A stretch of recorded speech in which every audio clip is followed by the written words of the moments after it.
안녕하세요. 이번 주 생수를 맡게 된 최바울 청년입니다. 제가 묵상한 말씀은 예레미야 44장부터 46장까지의 말씀입니다. 저는 이 말씀을 조금 자의적으로 해석해 봤습니다. 저의 해석이 맞는지 혹은 성경에서 벗어난 위험한 생각인지 전도사님께 여쭙고자 합니다. 저는 성경을 읽을 때마다 불만이 있었습니다. 하나님은 다른 민족에 비해 이스라엘 사람들만 편애하시는 것 같았기 때문입니다. 대표적인 예로 여호수아 시대의 여리고성 멸망 사례가 있습니다. 하나님께서는 이스라엘 백성들의 터전을 위해 여리고성 사람들에 대한 학살을 허락하셨기 때문입니다. 그렇게 저는 불만이 있던 와중에 예레미야 44장과 46장을 읽고 생각이 바뀌었습니다. 이 두 말씀을 통해 하나님은 이방민족도 똑같이 사랑하신다는 생각이 들었습니다. 우선 44장에서는 하나님께서 애굽에 사는 이스라엘 백성들에게 진노와 저주를 퍼부으시는 장면이 나옵니다. 그들은 애굽에서 이방 풍습에 물들었고 우상을 섬겼기 때문입니다. 이 말씀을 읽고 하나님께서는 이스라엘도 다른 민족처럼 똑같이 저주하시는구나, 이방 민족과 똑같이 대우하시네 라는 생각이 들었습니다. 한편 46장 27절을 보면 정작 심판의 순간이 되자 하나님은 이스라엘 백성들을 깊이 위로하셨습니다. 이를 통해 하나님은 민족에게 끔찍한 벌을 내리시는 순간에도 그들을 버리지 않으신다는 사실을 알게 되었습니다. 이렇게 제가 이해한 두 가지 사실은, 첫째, 하나님은 이스라엘과 이방 민족을 동등하게 대우하십니다. 둘째, 민족을 징계하는 순간에도 하나님은 그들과 함께 하십니다. 하나님은 이스라엘을 저주하셨으나 막상 징계가 시작되자 그들을 위로하셨습니다. 마찬가지로 하나님께서 겉으로는 여리고성을 저주하시고 멸하셨지만 속으로는 그들을 사랑하셨을 수 있다는 생각이 들었습니다. 그래서 전도사님께 여쭙고 싶습니다. 하나님께서는 여러 이방 민족을 이스라엘 민족만큼 사랑하셨다고 이해해도 될까요? 만약 그렇다면 하나님께서는 여리고성 사람들을 학살한 이스라엘을 미워하셨을까요? 라고 여쭙고 싶습니다. 하나님은 편애하시는 하나님이신가? 이런 질문이었던 것 같아요. 하나님은 완전 편애하시는 분이신 것 같아요. 그치만 하나님은 결코 이방 민족을 미워하시지는 않으세요. 다만 그들의 죄악은 미워하시고 또 심판하신다는 사실을 우리가 알아야 되는 거예요. 에스겔 18장 23절에 보면 하나님께서 어떻게 말씀하시냐면, 내가 어찌 악인이 죽는 것을 조금인들 기뻐하랴 라고 말씀하시고, 또 요나가 회개하라고 메시지를 전했던 니느웨도 이방 나라의 수도였어요. 하나님이 요나에게 니느웨에는 어리석은 사람이 12만여 명이나 있고 또 가축도 많이 있는데 내가 어찌 아끼지 아니하겠느냐 라고 이렇게 말씀을 하셨어요.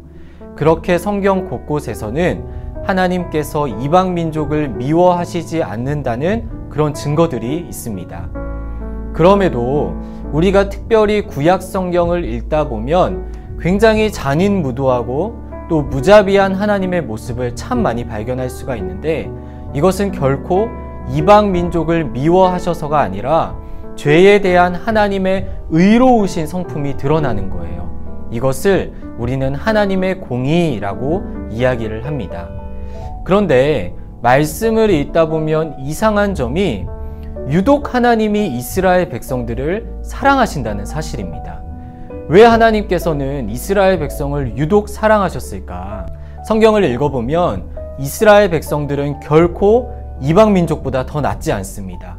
이방 민족처럼 죄도 짓고 또 우상도 숭배하고 음란하기에 짝이 없습니다.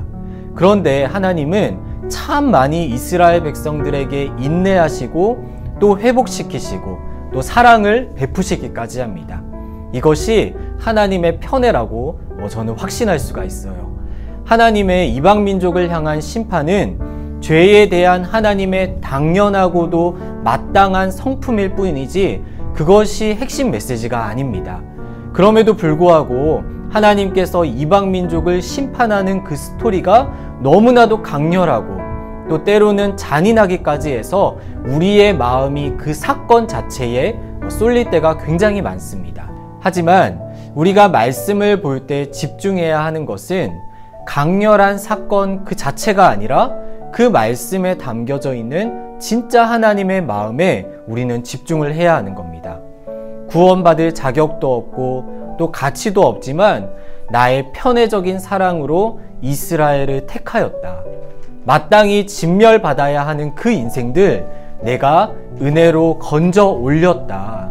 그리고 그 편애적인 사랑으로 너희들도 사랑한단다. 이게 하나님의 진짜 메시지인 거예요. 하나님의 편애적인 사랑이 아니었다면 우리는 구원받을 수 있었을까? 그런 생각들을 해보아야 합니다. 그리고 모든 사람에게 주어진 하나님의 보편적인 사랑이 아니라 편애적인 사랑이기에 그 사랑이 우리에게 가치가 있는 거예요. 모든 사람에게 주어진 사랑이었다면 그거는 별로 가치가 없는 사랑입니다. 하지만 지극히 우리에게 향하신 편애적인 사랑이기에 그 사랑이 가치가 있고 또 너무나도 귀하게 우리에게 여겨지는 겁니다. 우리가 코로나 시대를 거치면서 교회가 참 많이 욕을 먹고 있는 것 같습니다. 많은 이유들이 있겠지만 저는 우리에게 향하신 그 하나님의 편애적인 사랑을 우리가 꽁꽁 감추고 살아가기 때문이 아닐까 생각을 해봐요. 먼저 사랑받은 우리는 그 사랑을 어둡고 또 추운 곳에서 떨고 있는 이들에게 전해야 되는 사명이 있습니다. 그런데 그 사랑을 전하지 못하니까 세상 사람들이 하나님에 대해서 오해를 하는 것 같아요.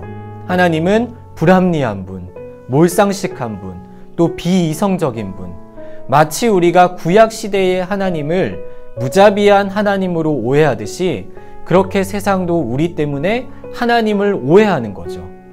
하나님은 우리를 편애하시기는 하시지만 결과적으로는 먼저 그 편애의 사랑을 받은 우리를 통해서 세상 모든 사람들에게 당신의 사랑을 알게 하시기를 원하시지 않나. 그리고 그것이 우리가 매일매일 살아내야 하는 발걸음이 아닌가 그렇게 생각을 해봅니다. 전도사님의 말씀을 들으니 궁금증이 조금 풀리는 것 같습니다. 성경에는 저의 지식으로는 이해할 수 없는 부분이 많은 것 같습니다. 그때마다 깊이 묵상하며 신앙심을 키워나가겠습니다. 여러분들도 성경 말씀을 심도 있게 읽으며 믿음을 키워나가셨으면 좋겠습니다.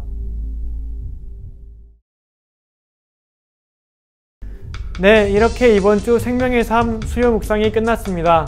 앞으로는 이제 2주에 한 번씩 묵상 영상이 올라올 거예요. 그리고 이번 주 토요일 저녁 7시 온라인 토요 모임이 유튜브 라이브로 선보일 예정입니다. 많이 기대해 주시고 청년 여러분들의 많은 참여 부탁드립니다. 네, 감사합니다.